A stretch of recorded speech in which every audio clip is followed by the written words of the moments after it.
Okay, connecting to cloud server. Right, we're recording. So hello and welcome to this Porsche Club Great Britain and Porsche Club Motorsport video podcast. Today we're talking to Mark Sumpter, great supporter of the club's racing activities over the years and a strong connection with Porsche all through his career.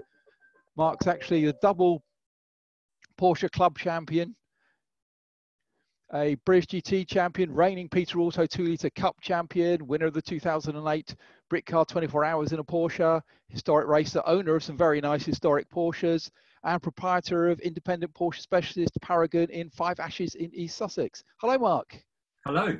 Hi. So, Mark, let's start at the very beginning. Always a great place to start. So, how did your race career start off, and what was the connection with Porsches? I've always been a fan of Porsches. You know, like some of us, it was my poster car. That was the 911. So, you know, sort of grew up in the 70s and early 80s, and you know, obviously Porsche were massively successful in that era, and you know, had a poster of a Guards Red 911 on my bedroom wall. So, so yeah, it was before I knew anything about the car. I just loved the aesthetics of it. I love the look of the car. Racing wise, I didn't do anything like karting, but my parents bought me a Brands Hatch day for my 18th birthday. So I did I think back then it was an XR3 and a Formula Ford sort of morning, you know, thrashing around the circuit, thinking you're good. Obviously not, you're probably just sticking to the inside curve or something, but I really enjoyed that. And I was training as an apprentice mechanic when I left school.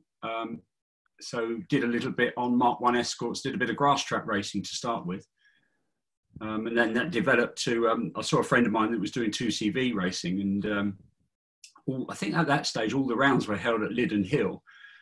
So he said, I'll build you a car. And it was quite cheap, you know, obviously doing what you can afford back then. And it was really good intro to circuit racing.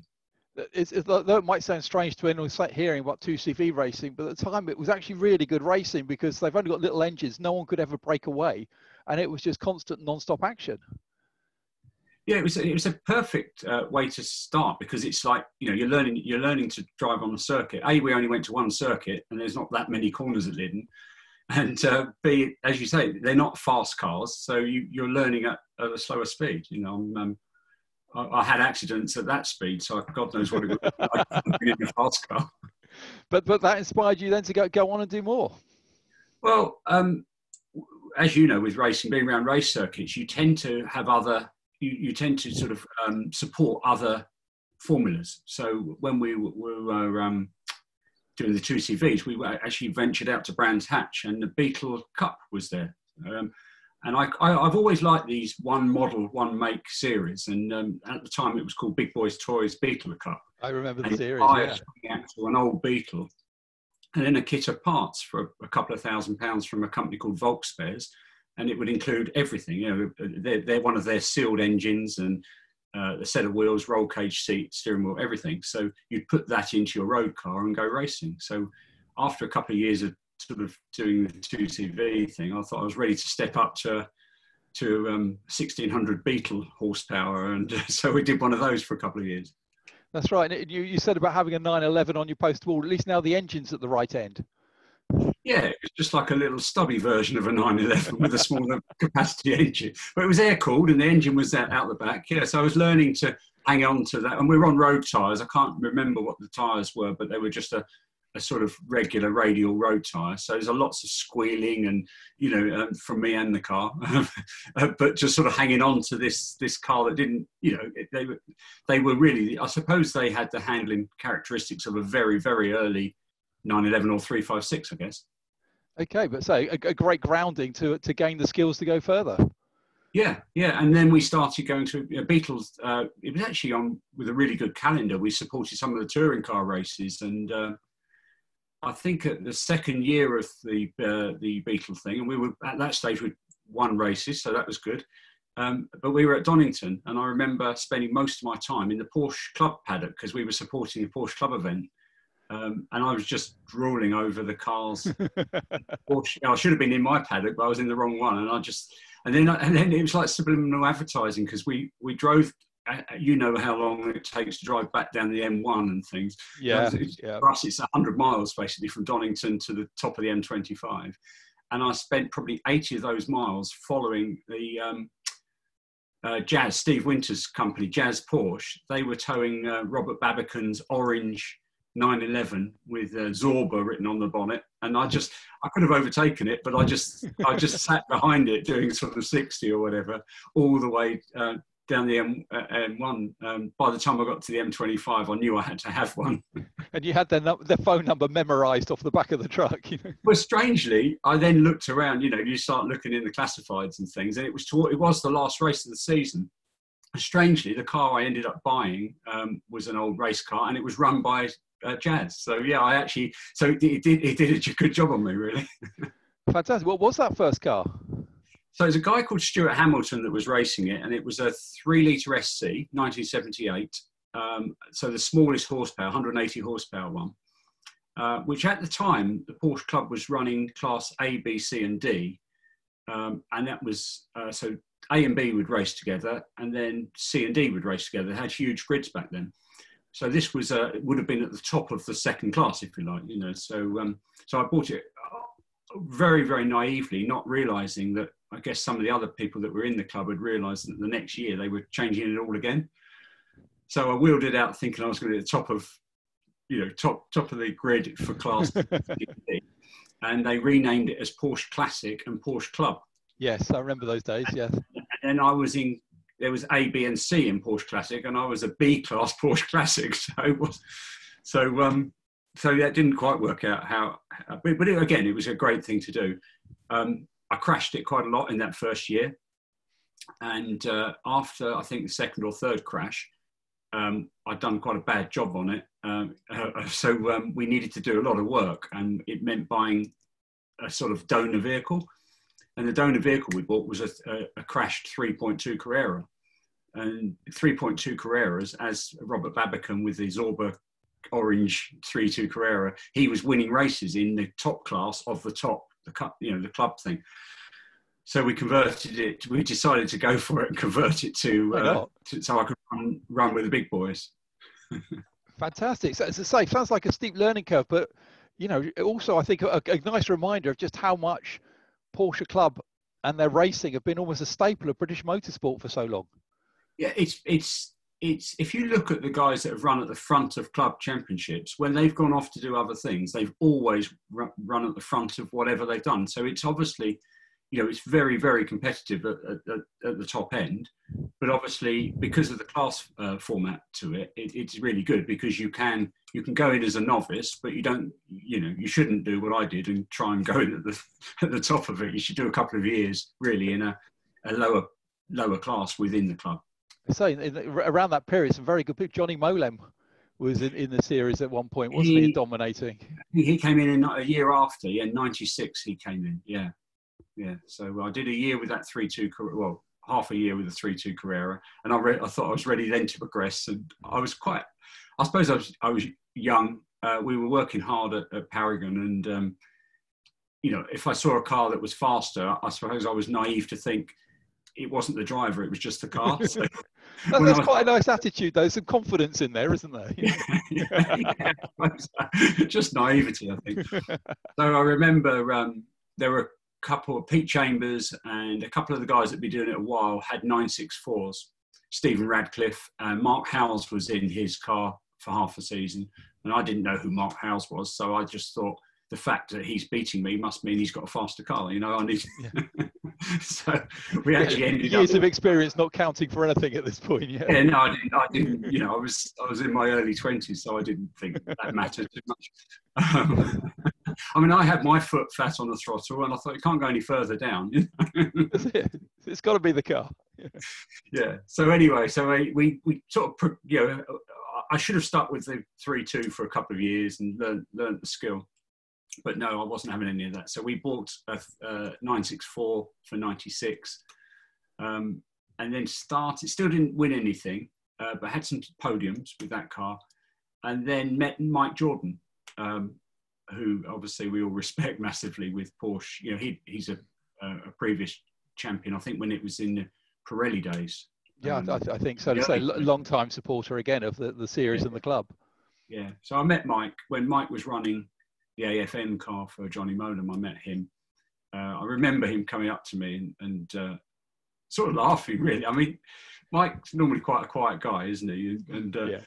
but he'd seen me hanging on to this thing at all sorts of angles going through Coram, I think, and I think he could obviously tell that we didn't know a lot about setting the car up and things, but I think he was quite respectful that I wasn't spinning every lap, because I was coming through massive oversteer and things. Anyway, we got chatting and we we hit it off straight away. And I think, as I say, I think he respected the fact I was having a go, not really understanding the sort of technical side of going racing. Really, we were just trying different things at every meeting. We just still hadn't worked out what tyre pressures we should be running and stuff like that. So it was good to meet Mike, because he's what we needed right at that time. So then within a few race meetings, we were chatting at every meeting. He would give me obviously he was running his guys, so he couldn't tell me too much, but he was giving me a few hints that you might want to do that, or you might want to change this or something. Yeah, so as long as you don't beat anyone he's running, basically.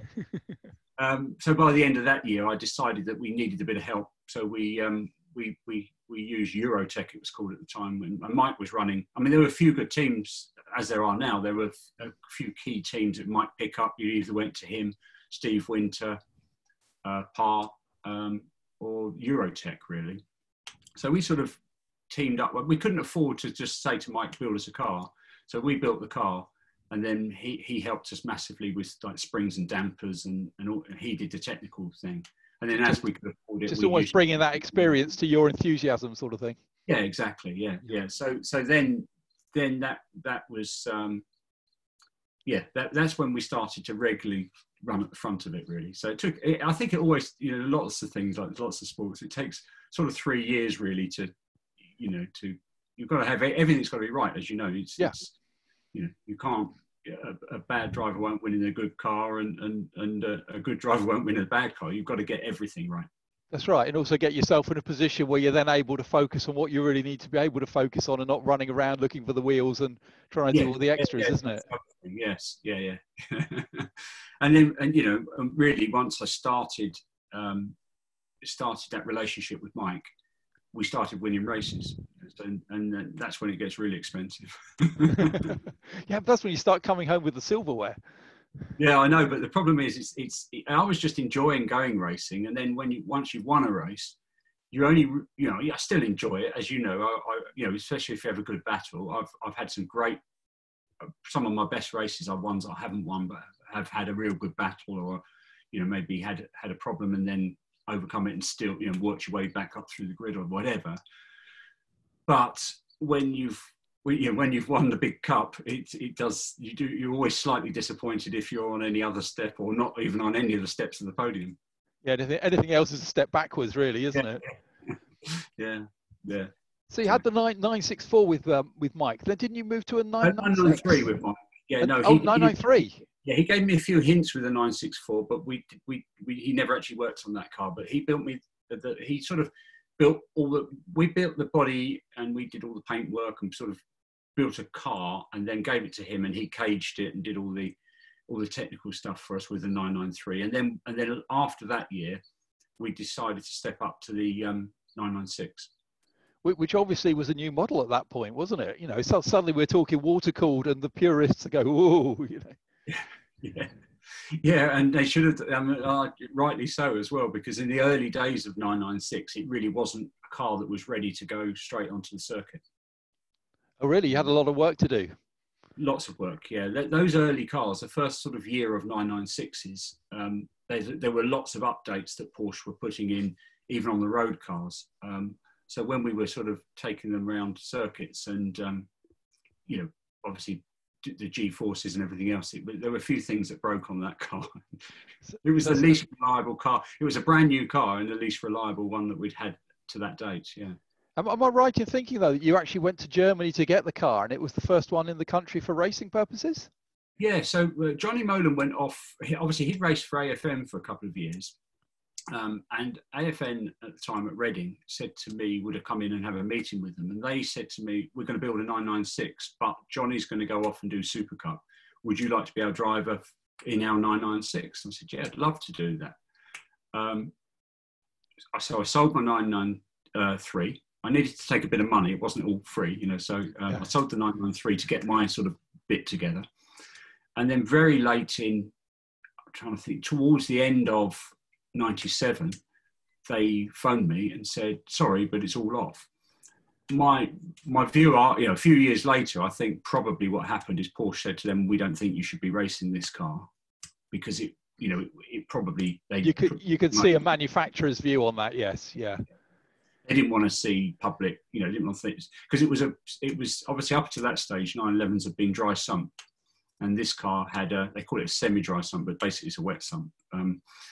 So they hadn't come out with, you know, as you know, nowadays, the 996 is perfectly reliable on the track, but that's because there's lots of scavenge pumps and a deep sump and different oil systems that we have learned over the years to keep the engine healthy. At that stage, they hadn't done any of that. So they sort of pulled the plug on the idea, but I'd already sold my race car. So it's only a big hole in the season. Yep. So there's a friend of mine that works for Porsche at Stuttgart. And I phoned him and just said, look, can you get me a car? And he said, yeah, I can get you a car. You know, and we had a car, I think we had a car by December of 97. And it was like within the first 500 cars. It was a very, very early car.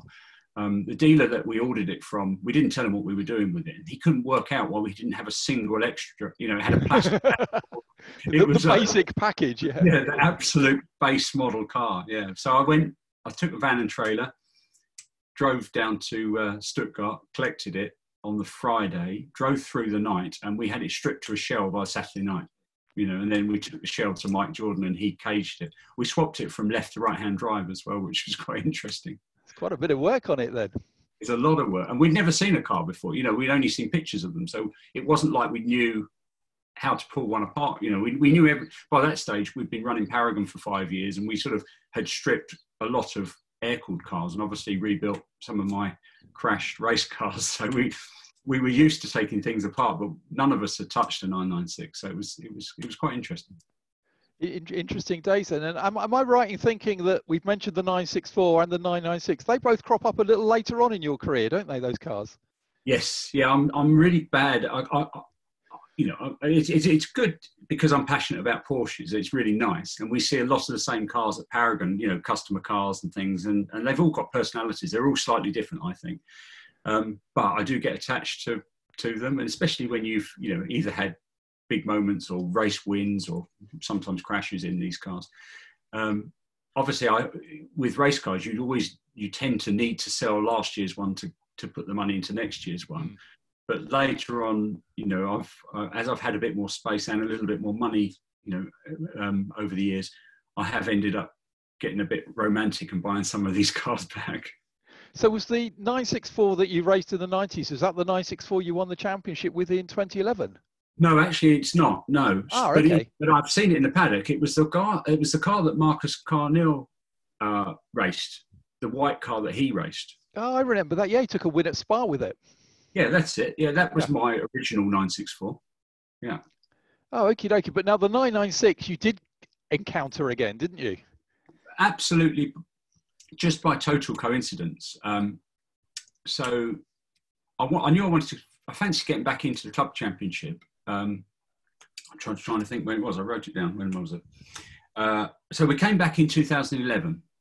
I wasn't doing a great deal of racing in 2010 because, I'd been teamed up with Adrian Slater in the, you know, doing 2 driver races we'd bought an RSR together, a 997. But money was a bit tight. Obviously, you remember we had a bit of a recession in. That's right, and that's not the cheapest form of racing either, is it? And Adrian had gone away and started a family, so it was a natural time for us to spend a bit less money and Adrian to give racing a break for a while. But I knew, you know, I never wanted.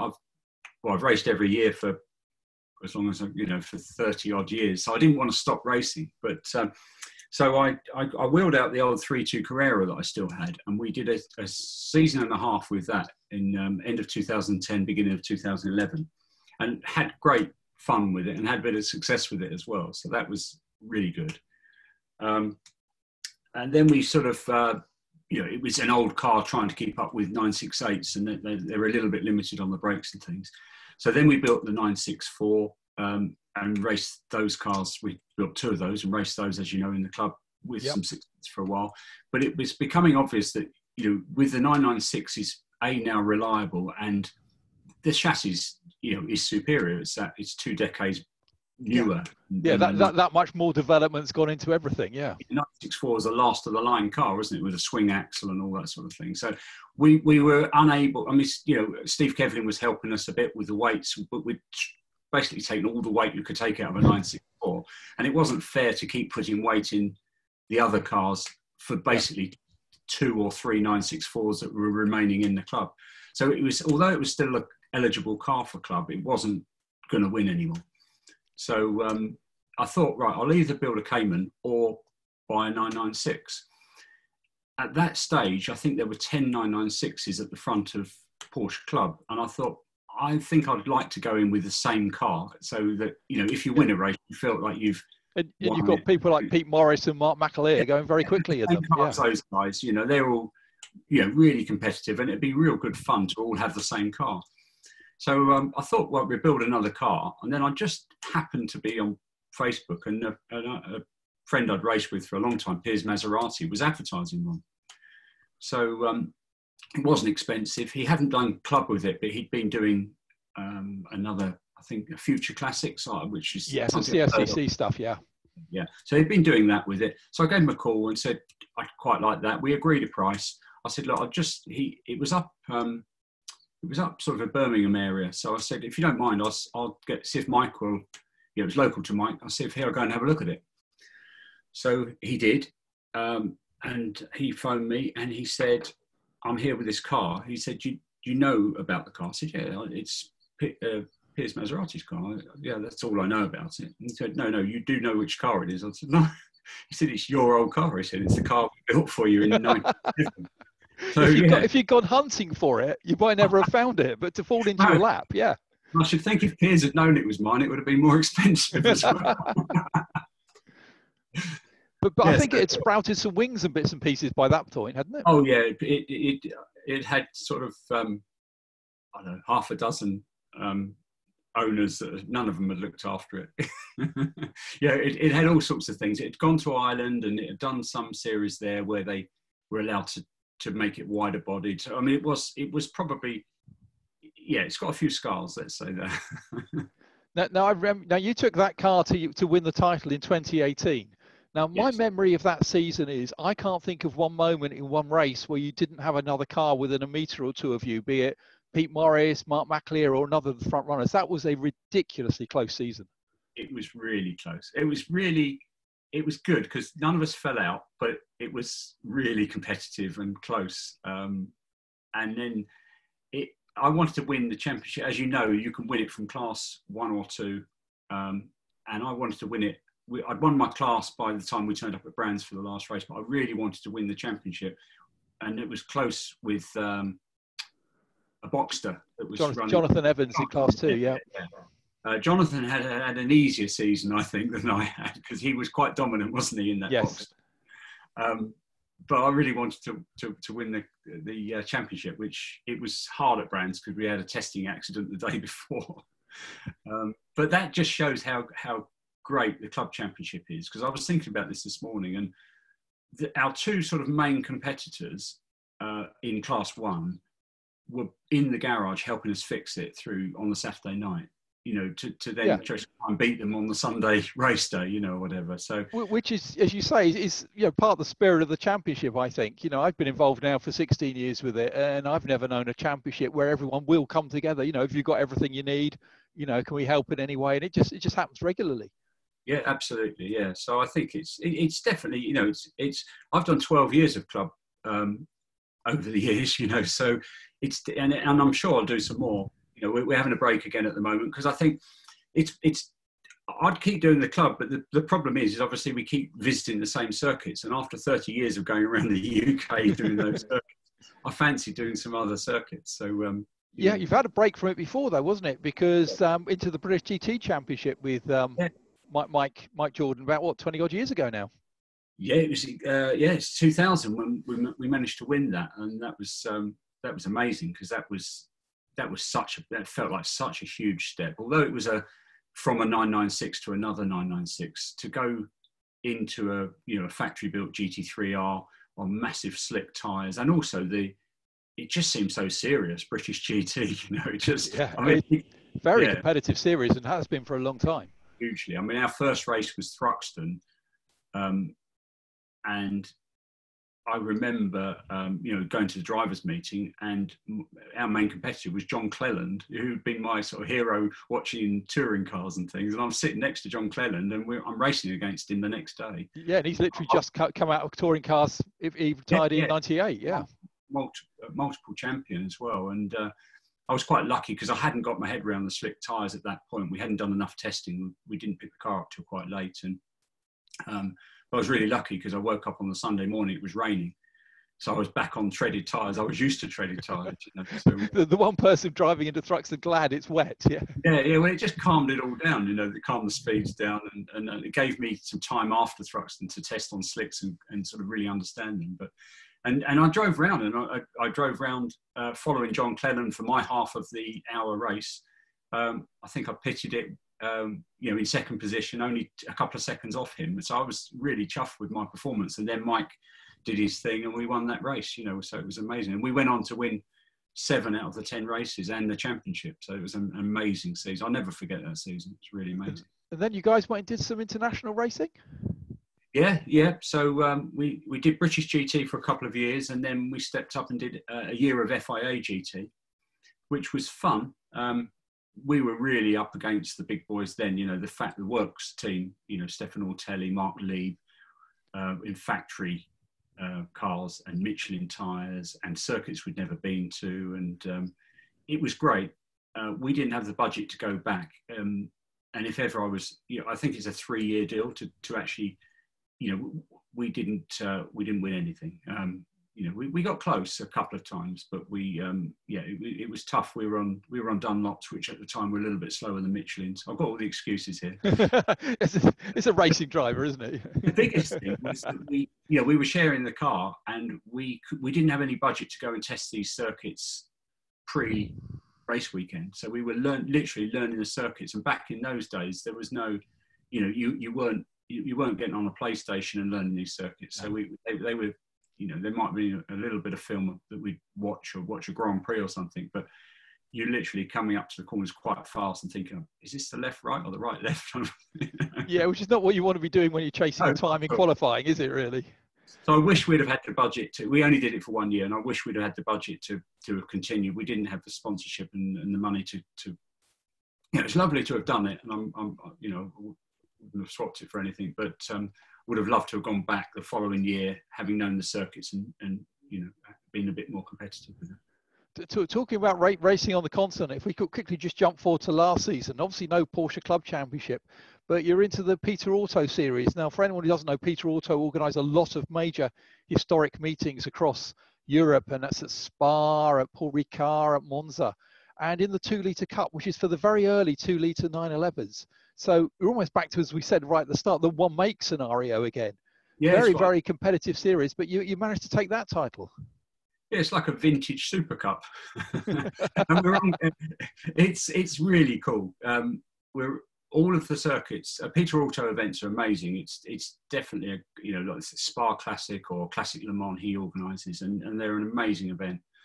And this idea of getting a load of 1965 911s together is really taken off. I think at Spa we had 45 cars on the grid, and it's really tightly policed. It's a superb 90-minute race. So most of us, I've done a couple on my own, but normally I pair up. Actually, strangely, I'm now pairing up with Andrew Jordan. Oh, so okay, that's a safe pair of hands. Yeah. Years ago, I'm now with Andrew. Yeah, and obviously Mike's involved in it. I've shared a car with him a few times. I've shared with Lee Maxted Page, a few different people, but we had a fantastic year last year, and I love it, absolutely love it. Now, I've seen some in-car video of you driving that car, I think around Goodwood. It's quite a busy car, isn't it, to be inside? Yeah, the Goodwood, when we go to Goodwood, we're on Dunlop cross-ply tyres, so that's even more leery than it is. When we're doing the 2 Litre Cup, we're on a radial tyre. It's still it's still very, the steering wheel's never pointing forwards, basically. And it takes you come out of a long corner and the car, you've still got lock on after about 100 yards. So it's great fun. I mean, it's easy to overdrive the car, and then you run out of rear tyres. It's I suppose what I learned in the Beetle back in, I'm sort of remembering some of the stuff I learned in the Beetle with it, really. They're quite fast cars because the power to weight, they're 1,000 kilos. And with all the work that the engine builders do on these engines, they're only a 2 litre working through Solex carburetors, but we're close to 200 horsepower. So it's got more power to weight than a 2.7 RS. So really? They go quite well. If say with a 2-driver race, obviously I think they're 1 hour races, aren't they? That's going to be quite a tiring car. 90 minutes. Oh, yeah. That's a busy and hard 90 minutes. Yeah. The last race of the season last year I did on my own because it clashed with something Andrew was doing. So I did it on my own. And you really realise, I mean, normally you're just doing 45 minutes. I quite like the 2-driver format because you get to watch the race that you're competing in, So it's quite good fun to actually watch half the race. It's fantastic. So basically, obviously, we're in this horrible situation at the moment where there's no racing. Certainly in the UK, I think all the permits have been cancelled till the end of June by Motorsport UK. So nothing yet on the horizon yet. What would be, for your plans for when ultimately we can start racing again? More of the 2 litres? Yeah, trying to defend our championship win from last year. Through the winter, Mike and Andrew Jordan have built for us a 3 litre RSR. So that runs at the same meeting in a thing called Classic Endurance Racing. Which again has some big grids, isn't it? It's 30 or 40 cars, and that's split into Classic Endurance Racing 1 and 2. And yes. they are so both big grids. I've been lucky enough to race a historic RSR with Lee Maxley Page. We did Classic Le Mans together and another couple of races in 2016.